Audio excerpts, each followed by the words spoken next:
수요 기도회 가운데 우리 함께 하시는 여러분들을 축복합니다. 요한복음 중에서 사실 제가 어렵게 느끼는 본문이 바로 오늘 우리가 읽은 본문이에요. 애매하잖아요. 예? 아니 간음 현장에서 붙잡혀 온 여인 이야기를 말씀을 준비하면서 참 이게 애매하다, 어렵다. 말씀에 이해가 되지 않아서 어려운 것도 아니요. 또 말씀을 보면서 이게 해석이 되지 않아서 어려움 또 아니에요. 사실은 제가 생각할 때 요한복음 안에서 이 통일성이 조금 떨어지지 않나. 우리가 요한복음의 목적이 뭐라고 말합니까? 20장 31절에 보면 이것을 너희에게 쓰는 것은 너희에게 예수가 하나님의 아들이심과 그를 믿어 영생 생명을 얻기 위함이다 라고 말씀하고 있어요. 예수 그리스도가 하나님의 아들이심을 믿는 거, 그리고 그분을 믿어서 생명을 얻는 거, 그것을 말씀하고 있는데 갑자기 여기에 보면은 그 말씀을 보면 조금 이해가 되지 않는다라는 거예요. 통일성이 조금 떨어지지 않나. 그래서 이게 앞에 보면은 괄호로 되어 있어요. 요 1절부터 11절까지 말씀 보면은 성경에 괄호로 되어 있어요. 왜 그러냐? 어떤 사본에는 있고 어떤 사본에는 없다라는 표시예요. 그래서 오늘 본문을 빼고 읽으면은 사실 오히려 더 자연스럽지 않은가, 그런 생각도 저는 옛날에 했어요. 통일성의 결여에 대해서 말하고 있는 겁니다. 그런데 말씀을 보다 보니까 무슨 생각이 드느냐? 11절에 말씀하시듯이 나도 너를 정죄하지 아니오노니 가서 다시는 죄를 범하지 말라. 예수님을 만나면 알고 믿고 변화되고 증인이 되어져 가는 그 과정들 속에서 우리가 지금 믿음에 대한 내용을 살펴보고 있거든요. 믿음에 대한 내용들을 보는데 가서 나도 너를 정죄하지 않노니 가서 다시는 죄를 짓지 마라. 이게 뭔가 말씀을 묵상하고 말씀을 보다 보니까 깨닫는 것이 바로 변화에 대한 말씀인 거예요. 변화. 이 본문을 기준으로 믿음에서 변화로 가는 과정을 살펴보면 훨씬 자연스럽구나. 자, 요한복음 공식이라고 말했던 거, 예수님을 만나면 알고 믿고 변화되고 증인된다. 우리가 1장부터 살펴보면서 그 과정들을 살펴봤거든요. 그리고 5장부터 이어지는 그 믿음의 내용들이 참으로 치열해요. 어떤 사람들은 분명히 똑같이 예수님을 만나갖고 예수님을 알게 되니까 믿게 되고 믿게 되니까 변화되어서 증인들이 되던데, 또 어떤 사람은 똑같은 말씀을 들으면서 어떻게 됩니까? 알지 못하니까 믿지 못하고 믿지 못하니까 어떻게 돼요? 핍박하고 박해하다가 끝내 죽이자라는 거예요. 그 장면이 우리가 7장에 봤잖아요. 오병이어의 사건 똑같이 먹었는데, 똑같이 그것을 경험했는데 그들이 먹고 배부른 까닭에 예수님을 따라갔지 예수님이 누군지 깨달아서 따라가지 않았단 말이에요. 그러니까 예수님을 어떻게 하는 거예요? 억지로 임금 삼으려고 하는 거예요. 예수님을 이용하려고 하는 거예요. 자기 배부름을 만족해 하려고 하는 거예요. 그런데 예수님은 뭐라고 말합니까? 나는 생명의 떡이다라고 말씀하세요. 나는 너희를 위해서 주는 생명의 떡이다. 그러니까 먹고 마셔. 야, 그것도 안 되니? 너네가 말씀을 먹는다는 게 어렵니? 나를 먹는다는 게 어렵니? 집에서 밥 먹고 왔지. 밥 먹을 때 먹는 것처럼 나를 먹는 거야. 그렇게까지 이야기를 했단 말이죠. 자, 오늘 말씀은 8장으로 넘어가면서 이 믿음에서 변화로 넘어가는 그 과정에 있다라는 거예요. 그래서 같이 한번 살펴보겠습니다. 먼저 7장에서 예수님이 크게 두 가지 말씀하신 게 있어요. 뭐냐? 첫 번째는 때에 대한 부분이에요. 유대인의 명절 초막절이 이른데, 그런데 어떻게 합니까? 예수님이 안 가고 있으니까 동생들이 와서 왜 가시지 않습니까? 사람들 모인 데 가서 자신이 예수라고 이야기하고 자신이 그리스도라고 나타내고 그래야 되는 거 아닙니까? 그랬더니 예수님이 내 때가 아직 이르지 않았다 그러면서 안 가신단 말이에요. 그러다가 뒤에 가세요. 만약에 그때 바로 출발했으면 어떻게 됐습니까? 초막절이 되니까 유대인들이 누구를 찾고 다니고 있었어요? 예수님을 찾고 다니고 있었단 말이에요. 예수님을 왜 찾고 다닙니까? 잡아서 좀 표현이 그렇습니다. 족치려고. 저거 가만히 두면 안 되겠다. 잡아야 되겠다. 그러고 갔단 말이죠. 근데 예수님을 찾는데 못 찾아. 그런데 어디서 찾게 됩니까? 갑자기 예수님이 성전에 나와서 그 말씀을 가르치고 계시더라라는 거예요. 그 장면이 첫 번째. 두 번째, 믿는 사람은 더 믿는 쪽으로 가고 믿지 않는 사람은 더 믿지 않는 쪽으로 가더라라는 거예요. 그래서 논란의 중심이 되어서 갈등을 증폭시키다가 결국에는 한쪽은 맞다, 이 사람이 그리스도가 맞다, 또 다른 한쪽은 절대 그럴 수 없다, 저 사람은 나사렛 출신이고 목수일 뿐이다. 그러는 사이에 어떻게 됩니까? 각각 집으로 가고 하루가 지났다. 뭐 하루가 지났는지 며칠이 지났는지 모르겠어요. 그러나 각각 집으로 갔다. 그리고 1절에서 5절 말씀이에요. 우리 1절에서 5절 말씀 보겠습니다. 예수는 감난산으로 가시니라. 아침에 다시 성전으로 들어오시니 백성이 다 나오는지라 앉으사 그들을 가르치시더니 서기관들과 바리새인들이 음행 중에 잡힌 여자를 끌고 와서 가운데 세우고 예수께 말하되 선생이여 이 여자가 간음하다가 현장에서 잡혔나이다. 또 모세의 율법에 이러한 여자들을 돌로 치라 명하였거니와 선생은 어떻게 말하겠나이까. 자, 이 배경을 보고 나니까 조금 이해가 되지 않을까요? 그러니까 갈등이 이렇게 되고 예수를 지지하는 쪽, 예수를 핍박하는 쪽, 그들로 나눠진 상황에서 그 다음 날에 어떤 일이 있었다? 아침에 누구를 데리고 온 거예요? 음행 중에 현장에 잡힌 여자를 데리고 와서 지금 예수를 어떻게든 뭐 하는 거예요? 엮어갖고 이제 핍박하고 거리를 만들어서 죽이려고 하는 거예요. 이렇게 말합니다. 예수께 뭐라고 말합니까? 이 여자가 간음하다가 현장에서 잡혔나이다. 모세가 율법에는 이러한 여자를 돌로 치라고 했는데 선생님은 어떻게 말하겠습니까? 선생님은 어떻게 말하겠습니까? 아침부터 발칵 뒤집힌 거죠. 사람들이 좀 표현을 제가 좀 심하게 할게요.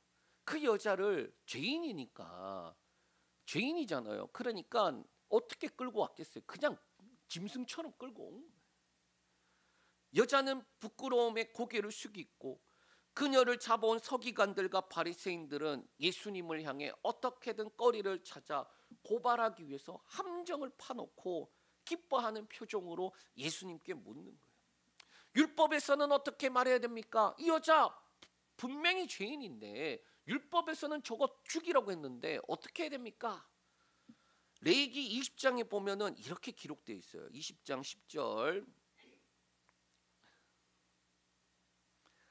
있습니다. 누구든지 남의 아내와 간음하는 자, 곧 그의 이웃의 아내와 간음하는 자는 그 간부와 음부를 반드시 죽일지니라. 불륜에 대해서 뭐라고 말하는 거예요? 남자 여자 모두 반드시 죽여라라고 말하고 있어요. 이 죽이는 방법에 대해서는 지금 자세히 말씀하고 있지는 않습니다. 그런데 후대에 와서 크게 두 가지 방법이 있어요. 뭐냐? 첫 번째, 돌로 쳐서 죽이거나 또는 목매어 나무에 달아 죽이는 거예요. 그만큼 큰 죄다. 제가 참 말하기 조심스럽지만은 오늘날에 그렇게 그거 적용하면 어떻게 되겠어요?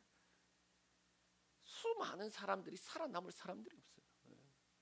그만큼 세상이 뭐합니까? 악하다. 이 여자 지금 고소를 당해서 지금 끌려와서 그리고 난 다음에 지금 어떻게 죽일까? 지금 예수님 앞에 데려온 거예요. 자, 그러면 그 당시에는 그러한 증거나 뭐 그러한 뭐 오늘날 같이 영상을 찍거나 CCTV가 있거나 뭐 그런 거 아니잖아요. 그러면 아무나 고발하면 다 엮여 들어가느냐? 그게 아니라 이렇게 말씀하고 있어요. 신명기 19장 15절에서 20절인데 고소가 진행될 때 이렇게 되는 거예요. 있습니다. 한 사람의 모든 악에 관하여 또한 모든 죄에 관하여는 한 증인으로만 정할 것이 아니요 두 증인의 입으로 또는 세 증인의 입으로 그 사건을 확정할 것이며 만일 위증하는 자가 있어 어떤 사람이 악을 행하였다고 말하면 그 논쟁하는 쌍방이 같이 하나님 앞에 나아가 그 당시의 제사장과 재판장 앞에 설 것이요 재판장은 자세히 조사하여 그 증인이 거짓 증거하여 그 형제를 거짓으로 모함한 것이 판명되면 그가 그의 형제에게 행하려고 꾀한 그대로 그에게 행하여 너희 중에서 악을 제하라. 그리하면 그 남은 자들이 듣고 두려워하여 다시는 그런 악을 너희 중에서 행하지 아니하리라. 아멘. 자, 오늘 사실은 뉴스를 보니까 어떤 뉴스가 있는지 아십니까? 어제 우리나라 국가대표 축구 경기가 있었어요. 예, 주장이 누군지 아시죠? 손흥민. 근데 오늘 뉴스에 뭐가 떠 있느냐? 손흥민이 오늘 법정에 증인으로서 이렇게 가서 지금 진술을 했다는 거예요. 뭐냐? 정확하게 제가 기억하지는 않지만은 손흥민과 어쨌든 교제를 한 여자가 있는데 손흥민의 아이를 임신했다고 뭐 했냐면은 협박을 해서 돈을 뜯어내려고 그랬어요. 근데 요거를 경찰에 고발을 한 거죠. 그러고 난 다음에 마침 그런 재판이 일어나는 중에 손흥민이 그 날짜와 맞아서 가서 증인 신문을 한 거예요. 자, 지금 이 내용을 제가 왜 이야기했느냐? 아마 그 여자가 무고죄로 또는 협박죄, 왜냐하면 돈을 갈취하려고 그랬으니까 협박죄로 그렇게 아마 크게 될 거예요. 그런데 우리나라에도 사실은 증거가 애매한 것들 대해서 증인의 진술의 일관성을 되게 중요하게 생각하는데 그런데 그런 문제가 좀 많이 있어요. 그러니까 한 사람이 죄도 짓지 않았는데 진술하는 그 진술의 일관성만 있다고 해서 죄인 만들어 버리더라고요.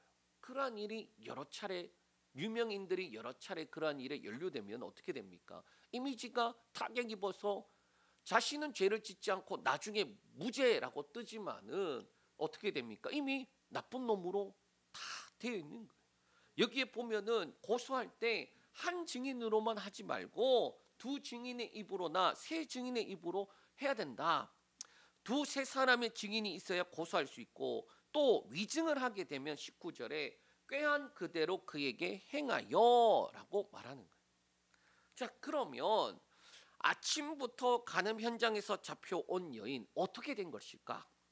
여러 조건이 맞아야 고소할 수 있는 상황에서 많은 사람들이 지금 모인 자리에 공개적으로 처분에 대해서 예수님께 요구하는 거예요.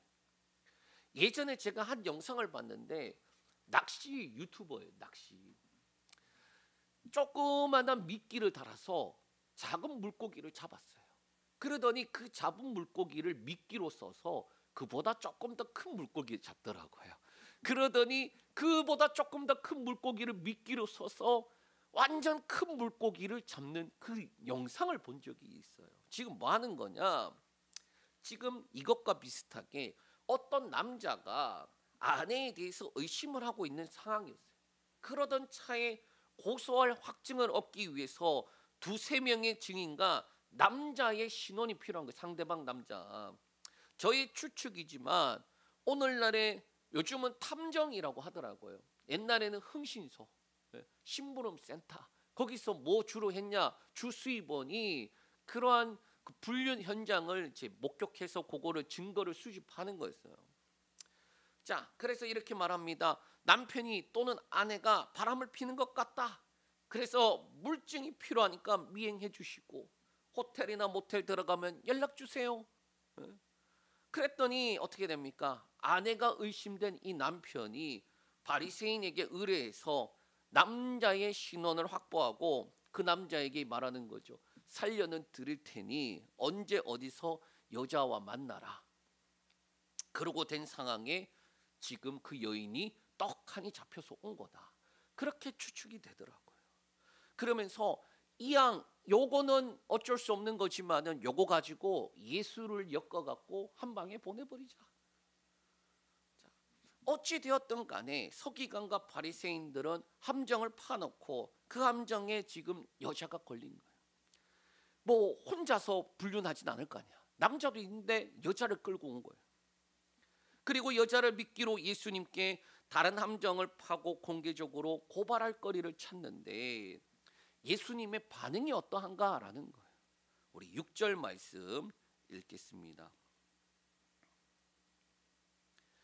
그들이 이렇게 말함은 고발할 조건을 얻고자 하여 예수를 시험함이라. 예수께서 몸을 굽히사 손가락으로 땅에 쓰시니. 서기관과 바리새인들 그리고 모여든 군중 그리고 벌레나 짐승 취급받으면서 끌려온 여인, 많은 사람들이 지금 예수님의 그 대답을 기다리고 있는데 예수님이 뭐 하십니까? 말씀을 하시잖아요. 이거다 저거다라고 말씀하시지 않고 갑자기 뭐 하십니까? 자리에 앉으셔서 뭘 자꾸 손으로 뭘 땅에 글을 쓰셔요. 이 수많은 사람들이 도대체 예수님이 뭐라고 쓰셨을까? 그렇지 않아요? 저도 그게 되게 궁금하더라고요. 예수님이 친히 땅바닥에다가 뭘 썼단 말이에요. 그러면은 그냥 뭐 기역 니은 디귿 니을 이거 쓰지 않았을 거 아니에요. 도대체 뭔가 썼을 텐데 도대체 뭘 썼길래 사람들이 그 예수님의 쓴 것을 보고 가만히 기다리고 있고, 그리고 아시다시피 사람들이 다 양심의 가책을 느껴서 뭐 하는 거예요? 다 떠나가 버렸을까?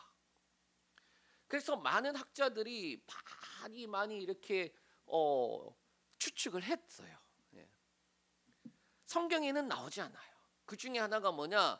예수님께서 단순히 시간을 벌기 위해서 뭔가 썼다 쓰기는 뭐 그런 해석도 있고, 또 어떤 거는 예수님의 행동에 중요한 의미가 담겨져 있을 것이다. 그러니까 뭐라 썼는지는 모르지만은 그 쓰는 행동 자체에 있어서 사람들에게 뭔가 의미가 있었기 때문이다. 뭐 그런 해석도 있고, 전통적인 해석은 히브리어로 율법의 어떤 말씀 구절 하나를 쓰시지 않았을까, 그런 해석이 있어요. 그런데 크게 두 구절로 한번 해석을 할 수 있습니다. 첫 번째는 예레미야 17장 13절 말씀이에요.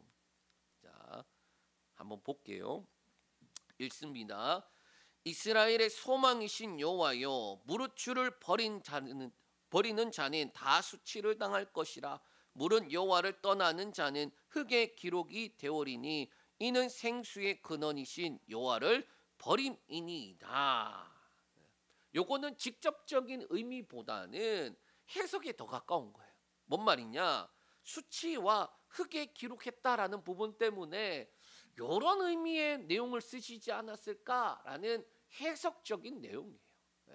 그리고 더 직접적으로는 이런 말씀이 될 수 있어요. 출애굽기 23장 1절 말씀 읽습니다.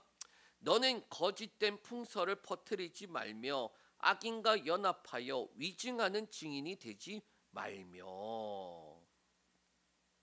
자, 이 말은 직접적으로 지금 이 모든 상황이 너네가 지금 함정을 파놓고 그러고 난 다음에 지금 한 사람을 죽이고자 하는 거 아니니, 죄 지은 사람을 이용해서 또 다른 죄인을 만들려고 하는 것 아니니라는 거예요. 저도 예수님께서 쓰셨을 법한 그러한 내용들을 한번 생각을 해보니, 첫 번째는 아담 이후 모든 사람은 반드시 죽는다. 그러니까 반드시 죽는 죄인이다. 예수님은 아니죠. 너네 다 죄인이야. 이 말을 쓰시지 않았을까? 두 번째는 뭐냐? 마음으로 간음한 것도 죄다. 너네는 마음으로 간음한 적 없니? 마음으로 음행을 생각한 적 없니? 세 번째는 나이 많은 사람의 이름과 제명을 같이 쓰시지 않았을까? 누구 어디서 뭐 훔쳤고, 누구랑 어디 갔고, 뭐 그런 거 있잖아요. 그 사람들이 자기 이름이 떡 나왔는데 사색이 돼서 떠나가고, 또 누구 이름이 떡 나왔는데 사색이 돼서 떠나가고. 왜? 아무도 모르는 죄라고 생각했는데, 나만 알고 있다고 생각했는데 그 죄가 지금 예수님의 손에 의해서 공개적으로 나타나. 넷째, 나는 죄가 없지만 죄 있는 자들을 위하여 죽으러 왔다. 자, 그런데 우리가 알고 있듯이 뭔가요? 뭘 썼는지가 중요하지 않아요. 뭘 썼는지 우리가 몰라도 돼요. 그러니까 성경이 기록하지 않았어요. 그런데 무엇을 쓰셨는지보다 그 예수님의 그 행동을 통하여서 어떻게 되었는지가 중요한 겁니다. 예수님의 행동에 서기관과 바리새인들은 예수님을 재촉하는데 우리 7에서 9절 말씀 읽습니다.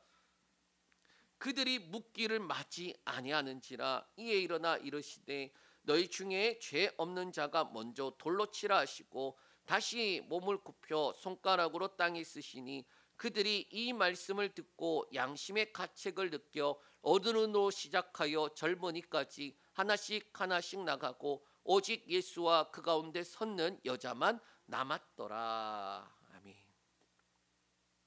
자, 그들이 이 사람 어떻게 할까요? 돌로 칠까요? 목 매달까요? 막 그렇게 재촉하는데 예수님께서 일어나서 뭐라고 말합니까? 너희 중에 죄 없는 자가 먼저 돌로 치라. 그리고 다시 몸을 구부려 갖고 땅바닥에 또 뭔가 쓰시는 거예요. 어떤 사본에는요 8절 말씀 뒤에 이 헬라어로 헤노스 헤카투스투 아우톤 카스 하마르티아스, 이 하마르티아스가 죄거든요. 자, 뭔 말이냐? 그들 한 사람 한 사람의 죄악들을 손가락으로 땅에 쓰셨다라는 뜻이에요. 그러니까 사본 뒤에 어떤 사본에는 해설을 달았는데 그렇게 달아놨다. 그들 한 사람 한 사람의 죄를 예수님께서 쓰셨다라는 거예요. 그랬더니 어떤 일이 일어납니까? 양심의 가책이 일어나요. 이 말씀이 참 신기하지 않습니까? 왜냐하면 요한복음 1장에 뭐라고 되어 있냐면 빛이 세상 가운데 왔는데 세상이 그를 알지 못하였다라는 거예요. 어둠이 영접하지 않았다라는 거예요. 그러니까 저는 그 말씀을 볼 때마다 참 충격을 받는 게 하나님이 만든 모든 피조 세계는 빛이 임하면은 어둠은 사라지게 돼 있어요.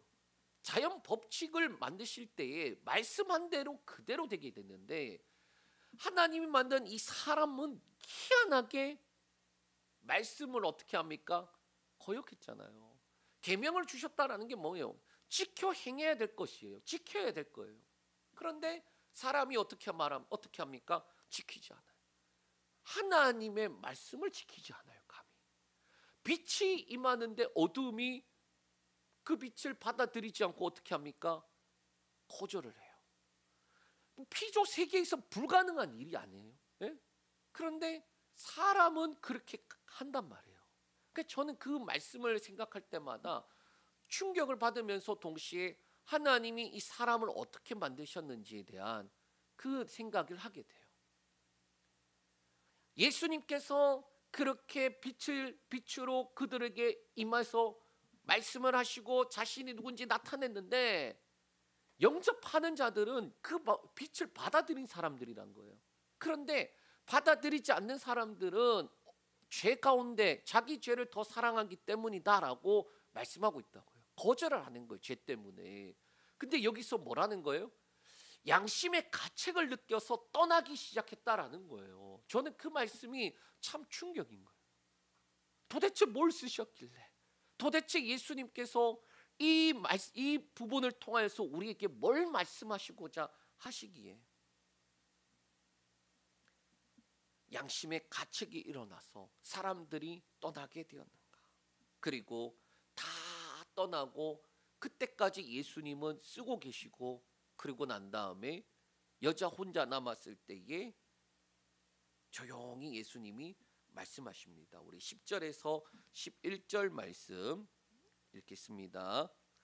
예수께서 일어나사 여자 위에 아무도 없는 것을 보시고 이르시되 여자여 너를 고발하던 그들이 어디 있느냐? 너를 정죄한 자가 없느냐? 대답하되 주여 없나이다.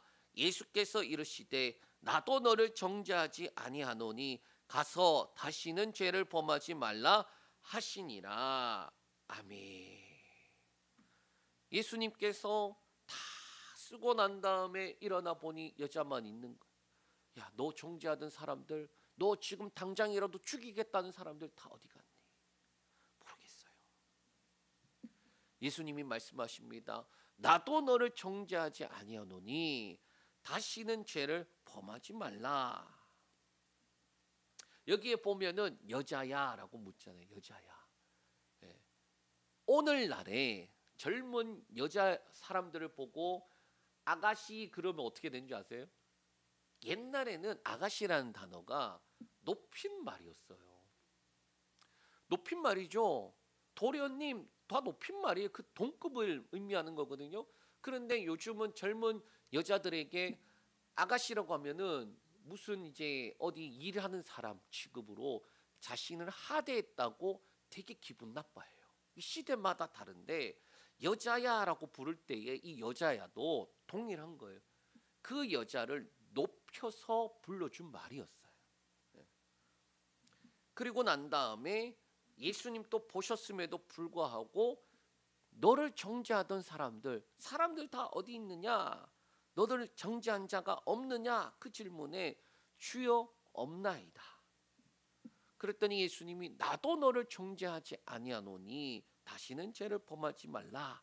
그리고 이 말씀을 마치게 돼요. 자, 그렇다면 이 말씀이 변화라는 이 주제와 어떠한 연관성이 있을까? 변화의 가장 첫 부분이 바로 우리가 시작하는 게 아니라 예수님의 선언에서 시작해야 된다라는 거예요. 어떤 선언이냐? 나도 너를 정죄하지 아니하노니 다시는 죄를 범하지 말라라는 거예요. 우리가 예수 그리스도를 믿고 하나님의 자녀, 신분적인 그 변화가 있죠. 죄의 종, 마귀의 자식, 진노의 자녀에서 하나님의 자녀가 됐어요. 이 신분의 변화가 있고 존재의 변화가 있어요. 영원히 죽어야 되는 존재가 영원히 하나님과 살아갈 수 있는 존재, 영생을 얻었단 말이에요.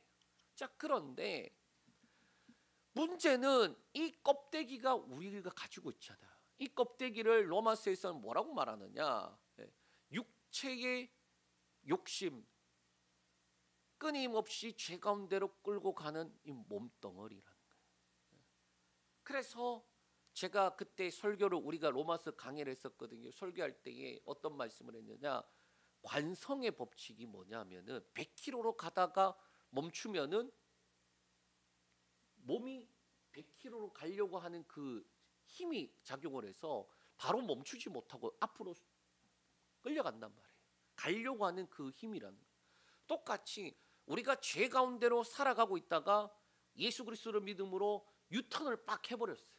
그럼 어떻게 되느냐? 몸은 앞으로 가려고 하는 그 힘 때문에 죄 가운데로 가려고 하는 그 힘이 작용을 하는 게 육체의 욕심이다. 그렇게 제가 설명을 드렸어요. 육체의 욕심. 자, 예수 그리스도 안에서 우리가 변화된 삶을 살아가야 되는데 그 변화를 내가 변화되었으니까 변화된 삶을 살 거야 해보면 안 된다는 걸 경험해요. 내가 죄 짓지 말아야지. 죄 짓지 말아야지 하는데 저는 제 경험에 의하면은 눈을 감고 귀를 막고 별 짓을 다 해봐도 안 되더라고요. 제가 20살 때 그때 예수님 그 전에 만나고 이제 신학교 들어가고 하는데 시골 촌놈이 아직도 기억나요. 시골 촌놈이 이제 올라와서 전철을 탔는데 야 겨울인데 애들 치마가 너무 짧아. 대구. 근데 대구 지금 대구에서도 시골이 있어요. 그래갖고 제가 어떻게 했느냐? 눈을 감았어요. 눈을 감았다니까. 근데 귀가 또 들리잖아요. 귀도 막어. 그래서 제가 무슨 생각을 했느냐? 아, 산 속에 가면 혼자 살면은 죄 짓지 않겠다. 아니요. 혼자서 이 마음 속에서 수만 가지 생각들이 오가고 하는 거예요. 네, 맞아요. 그러니까 죄 짓지 않아야지라는 것에 내 힘으로 어떻게 하려고 하는데 이거 빼고 저거 빼고 다 빼고 나니까 없어요. 빨리 죽어야 돼. 죽지 않으면 해결이 안 되겠더라고요. 그런데 하나님이 왜 이 땅을 우리에게 살아가게 하시면서 인생이라는 시간을 주셨을까? 여기에 변화의 그 시작을 내가 어떻게 죄 안 지어야 돼부터 시작해서 막 그렇게 하는 게 아니라 선언으로부터 시작된다. 어떤 선언? 나도 너를 정죄하지 않는다. 나도 너를 정죄하지 않는다. 다시는 죄를 짓지 말라. 그 선언으로부터 시작할 수 있다라는 거예요. 간음 현장에서 잡혀온 여인은 죄를 지었어요.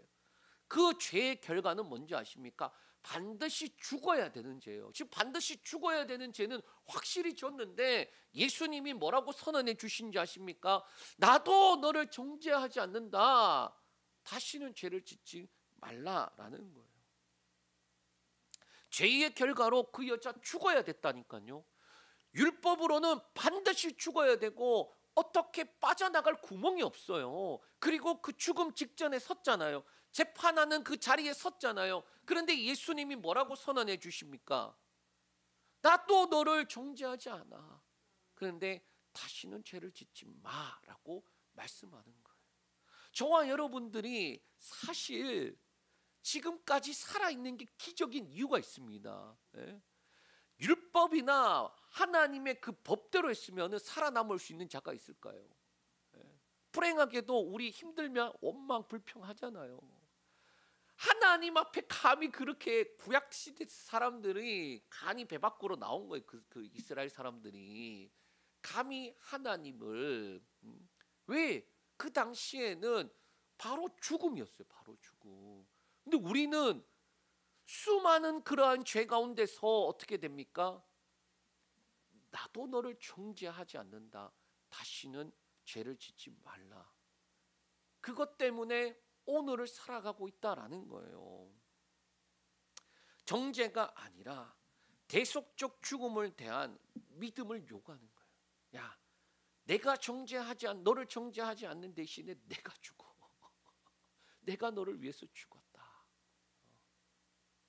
다시는 죄를 범하지 말라라는 거예요. 자, 그러면 어떻게 다시는 죄를 범하지 말라? 그 말씀대로 살 수 있을까요?